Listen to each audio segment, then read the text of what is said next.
Hello students, welcome to EPG Pathshala. I am Professor Ipshita Bansal from BPS Women's University, Sonipat, Haryana. Today we will be discussing about the module Indigenous Research for Human Quality Development of the paper Indian Perspectives on Human Quality Development. Drishyate anen iti darshanam. The way to approach at reality to gain knowledge in an intuitive flash is known as Darshan. The module covers Darshan Shastra, that is Indian philosophy, to be applied to research for achieving human quality development. This indigenous research approach provides the opportunity to be able to connect to the grassroots and understand any phenomena to its depth. This basic meaning of indigenous itself signifies something which is contextually and culturally embedded. What is indigenous? Culturally and contextually embedded. So, with respect to context, we have place, time, environment, person, group or society and the setting. With respect to culture, we have food styles, clothing, styles of expression, language, common conduct and norms. The basic questions related to any field of study comprise of what it is, why it is, how is it done. So, this module covers an introduction to definition of indigenous research, its importance and procedure to conduct it. Further, the module links it with the application in area of human quality development. The general belief has developed that Indian knowledge tradition is only about philosophy and no science. However, this myopic view needs to be corrected to appreciate the nuances of scientific research of India. The module uses the phrase indigenous research instead of Indian, as this applies for other indigenous cultures in the world too. Although this study has not taken into other cultures, but phenomenon is similar and researchers can draw parallels. Indigenous research covers the in-depth understanding of phenomenon by identifying the context and culture, thereby taking into considerations factors like language, history, norms, lifestyles, strengths and weaknesses, etc. Thus, the researcher generates knowledge that is socially useful and purposeful.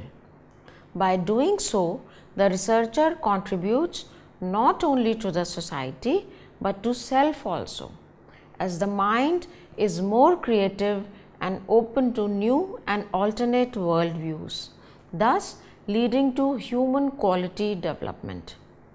So, what is indigenous research? The section discusses the indigenous under two heads.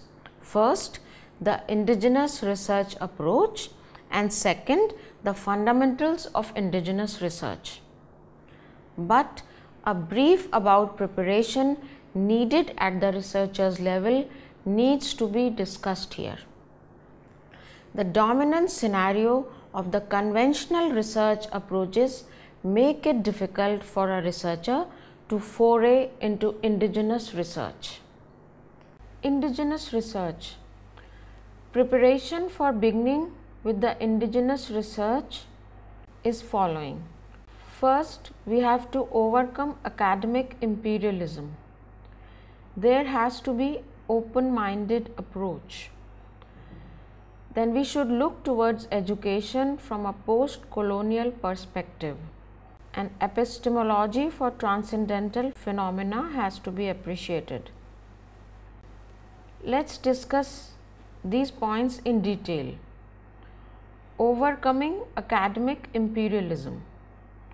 The studies have stressed that academic imperialism poses serious threat on the quality of research itself.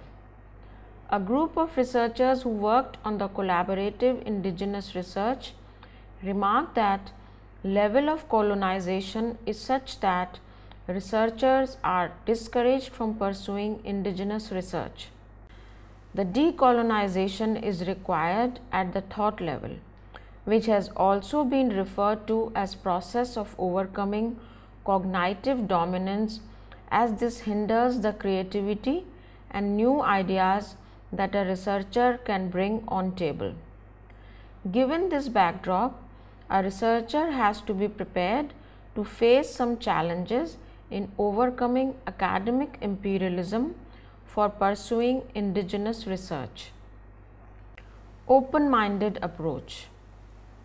There is a knowledge which can be gained from various outlets apart from the conventional academic journals and books. The indigenous cultures preserve various texts and ideas of wisdom which needs to be given due attention by an honest researcher. Viewing education from a post-colonial perspective. The colonial version of the history and education discards the validity and authenticity of the indigenous knowledge traditions. Thus, it becomes essential to understand the education from a post-colonial perspective. Epistemology for transcendental phenomena. There are three eyes of knowing. First, sensiblia. It is associated with the sense organs, depicting the phenomenon observable through sense organs. This type is mostly adopted by the physical sciences research. Second is intelligiblia. They are some phenomena which are beyond limited capabilities of sense organs. Those require interpretation and application of mind. Transcendental are the phenomena which are beyond sense and mind. These require the graduation to the transcendental state. Hence, new epistemological tools are needed to study such phenomenon.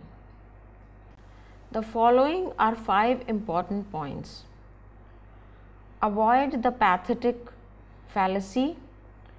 Be an informed consumer of received knowledge.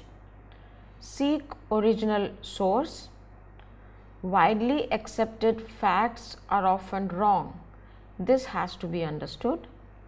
And take the special advantage of the past. There are certain questions which needs to be asked prior to initiating the research. These are: the topic which I will research on, is it in consonance with the culture and context? This is very important. The process that I will adopt for research, is that right and suits the culture and context? And third, am I clear about the real purpose of doing the research? Indigenous research. The section discusses the indigenous under 2 heads: the indigenous research approach and fundamentals of indigenous research. Indigenous research approach.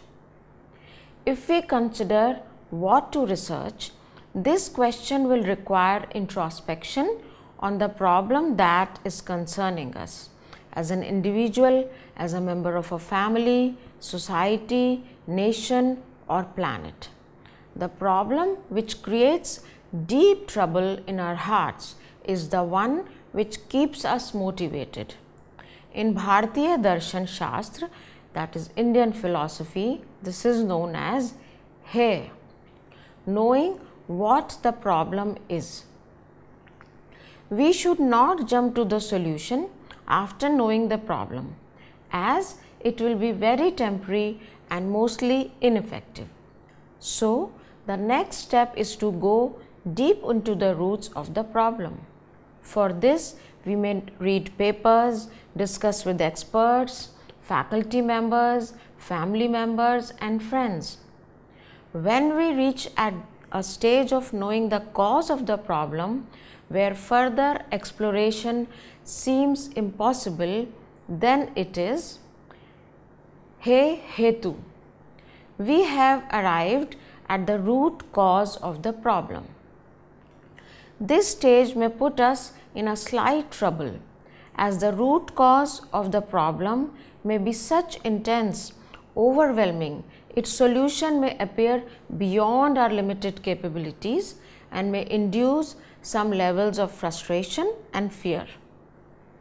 Bharatiya Darshan Shastra teaches us that the time is not to get depressed or to escape from it, but it is time to visualize, imagine, explore the scenario in which no such problem exists. This leads us to think, can we describe the scenario of absence of the problem? This may be an ideal state and is called Han. Finally, we are able to arrive at some ways to achieve the state of Han. That is termed as Hanopai. That is, ways to achieve the ideal state. All these has been summarized in the table titled the Darshan Shastra Framework. Here we can see a framework of Darshan Shastra. If we look at the first column, we see that what is the problem to be solved, what are its features. This is called He.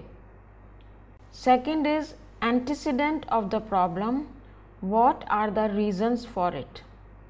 This is called He Hetu. Third is what is absence of the problem, how can we define it. This is called Han. And fourth is what are the ways to achieve the absence of the problem. This is called Hanopai. We continue with indigenous research approach. The body of knowledge that focuses on ways of knowing is Praman Shastra, Epistemology. From the epistemology are derived the methodology and methods of research. The research phenomena under study or the reality to be researched is known as Yatharth Gyan ke Vishay, that is ontology. This includes origins, etiology, future, futurology, right and wrong, axiology, and how to act, praxeology. Let's now discuss about fundamentals of indigenous research. First is Praman, that is ways of knowing. Under that we have Pratyaksh, that is observation or perception, which can be extrinsic or intrinsic or mind walk. Next is Anuman, that is inference. Third is Upman, that is analogy. And fourth is Shabd, that is verbal testimony. Here we have a chart of Pratyaksh, observation or perceptions which are extrinsic. So, sense organs and what are the characteristics? Small sense at the tip of nose plus mind, smell. Taste bud plus mind, taste. Eyes plus mind, vision. Skin plus mind, touch. Ears plus mind, sound. And mind, happiness and grief. Here we see the pratyaksh or observation or perceptions which are intrinsic. This can also be called as manas pratyaksh or mind walk. All five senses have associated unique input. Based on this, knowledge is captured. The important consideration here is that unless and until man is associated with the sense organ, knowledge is not possible. Also, there exists manas pratyaksh, which is about man, that captures the happiness or sorrow. Man here is mind. Next we come to anuman, that is inference. The case where direct observation is not possible due to some hindrances, then anuman or inference is used. Here pratyaksh of effect leads to conclusion that cause exists. For example, through smoke, presence of fire can be inferred. Next is upman, that is analogy. The case when the researcher is unable to do pratyaksh or anuman and the phenomenon is beyond the limited capabilities of the knower, upman praman, that is analogy, establishes the knowledge. For example, if a child asks what is the meaning of Prime Minister or President, then we try to give the analogy that just like Dada Dadi are head of the family, we have the head of our nation too. Next one is agam or shabd, that is verbal testimony. This plays a very crucial role in Bharatiya epistemology. This is the fastest mode of learning. The prime requirement is shraddha, that is unwavering faith on the speaker. Such speaker is one who through yogic practice has purified his senses and can recreate the knowledge received by him as is. Here are two shlokas from the Bhagavad Gita that highlight the importance of shraddha in seeking knowledge. One with full faith who has conquered the senses achieves transcendental knowledge, and having achieved transcendental knowledge quickly attains supreme peace.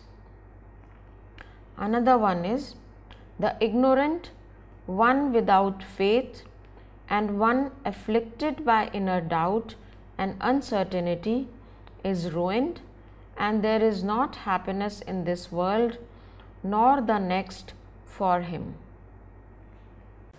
Fundamentals of indigenous research. The process of knowledge expects the researcher to have faith in the source of knowledge. However, it must be made clear that this does not restrict the curiosity, that is jigyasa. Rather, it plays important role in the learning. But suspicion, that is sanshaya, leads to situation of confusion and knowledge does not take place. There is a thin line of difference between curiosity and suspicion. So, it would be in the researcher's interest to remain curious and have faith. The image below graphically represents this concept. Here we see a thin line of distinction between sanshaya, that is suspicion, and jigyasa, that is curiosity. But this thin line can be positive for a situation or negative for a situation.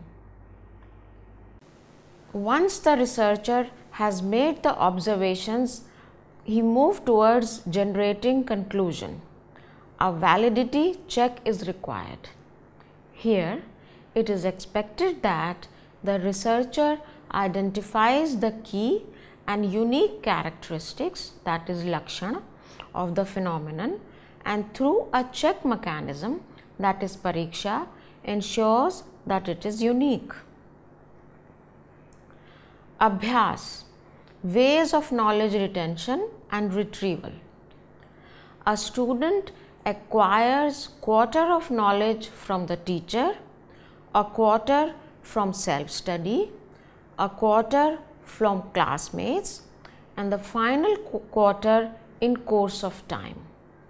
Once we acquire knowledge, it is not enough, as we must retain it for further use.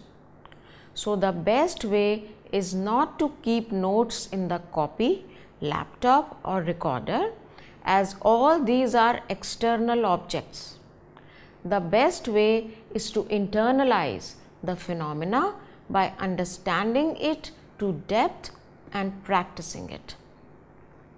There have been high focus on experiential learning or embodied knowing, in which deep immersion of the researcher into the phenomena being studied is encouraged. For retention and revival, the following modes of practice are generally employed. Nitya Shruti Shravan, that is listen and recite. Manan Chintan, that is contemplation. Jikyasa, that is curiosity. Pathan Pathan, that is self-study and group discussions. Fundamentals of indigenous research. Now we discuss why to research. There are some fundamental questions that come to mind of almost each and every person in some or other form.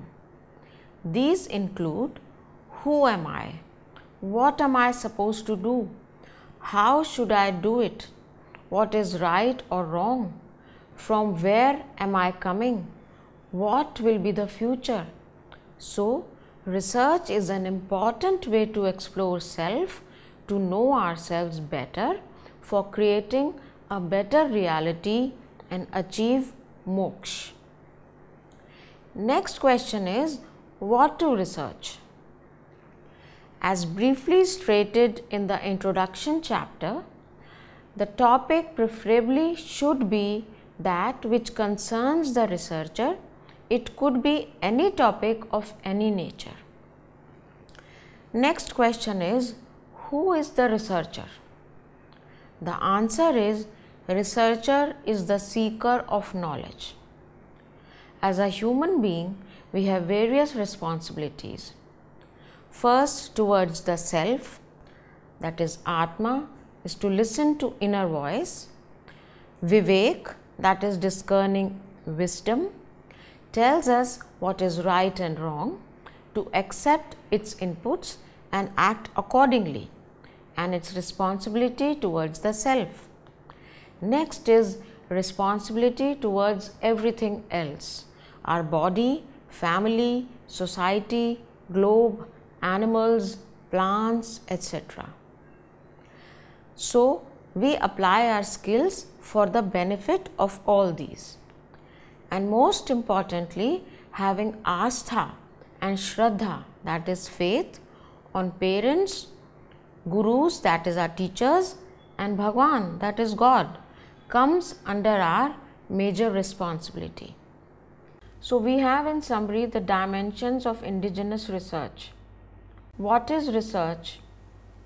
Identifying he, hetu, han for achieving hanupai. How to research? The four types of praman are pratyaksh, anuman, upman and agam. Why to research? Know ourselves better for creating a better reality and achieve moksha. What to research? That which concerns the researcher and he or she is curious about. Who is the researcher? Seeker of knowledge. So now we will try to understand applications in human quality development of indigenous research methods. The section is covered under 4 heads. First, holistic development of brain. Second, in-depth quality of analysis. Third, reducing redundancies. And fourth, innovation and creativity. Let's discuss them in detail. Holistic development of brain. The indigenous research provides an edge over the contemporary research approaches in terms of its ability to balance the right and the left brain activities. the logical as well as intuitive aspects of brain are given equivalent importance. Sharma in 2007 suggests an approach to research, creative meditative research. This derives its inputs from the right brain that bases itself on the data obtained through intrinsic senses of mind. Just as the researcher needs to get trained in the contemporary research approaches, one can get trained in this approach too. This is similar concept as described in the Indigenous Research section under Manas Pratyaksh. While left brain development also occurs through the process of Bhaya Pratyaksh, Anuman Praman, etc., as described in the Indigenous Research section. Next is in-depth quality of analysis. As mentioned in the description, the analysis is always done at a certain depth, which ensures that mental stretching is achieved to the highest possible extent. Micro as well as macro issues are considered simultaneously. Now we discuss reducing redundancies. The concept of lakshan, that is unique characteristics, and pariksha, that is check, adopted to arrive at the definition ensures that even in social phenomena there are at least possible chances of vagueness and redundancies. Also, the precise input, sense organ and knowledge element associated with it helps the researcher to be very specific. Let's now discuss innovation and creativity. The inclusion of man, that is mind, as Ubhendriya provides infinite opportunities and potential for creativity and innovation. At the same time, focus on right part of brain itself encourages and provides scope for creativity.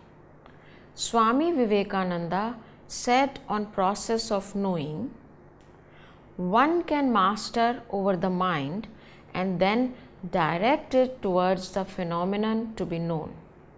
The nature reveals herself and all secrets are known. Sharma in 1996 conceptualized a model of creative meditative research in which 5 key ideas for creativity in research have been discussed based on indigenous wisdom. These include Darshan, that is the knowledge which happens through an intuitive flash. Then second, division, that is a holistic approach to knowledge as compared to the divisional approach of conventional sciences. Then third, 3D, knowledge through dialogues, discussions and discourse. Fourth, Rishi, an interpretation of the word Rishi, meaning hereby to observe phenomena from multiple perspectives and re-observe. And finally, most important is mind walk, as discussed in the Manas Pratyaksh section. The table below summarizes the application of indigenous research in human quality development. So, in the following chart, we see the summary of human quality development through indigenous research. In one column, we have domain of application and in another, results of that application. So, first is holistic development of brain, and the results are ability to balance the left and right brain activities, and creative meditative research or Manas Pratyaksh. The domain of application is in-depth quality of analysis. Results are mental stretching is achieved to the highest possible extent, and micro as well as macro issues are considered. Domain of application is reducing redundancies, and the results are Lakshan, that is unique characteristics, and Pariksha, that is checks, ensures least possible chances of vagueness and redundancies. When the domain of application is innovation and creativity, the results are the inclusion of man, that is mind, as Ubhendriya provides infinite opportunities and potential for creativity and innovation. So students, let's now summarize what we have studied in this module. The indigenous research approaches help the researcher develop some key skills which enhances the observation and analysis capabilities. In the current times, when jobs require creativity, innovation and out-of-box thinking, it becomes pertinent to have better observation abilities to look beyond the obvious. This can lead to human quality development. The module discussed various dimensions of the indigenous research. Some of those were common to the conventional research approaches. However, there were some unique learning which the researchers can adopt.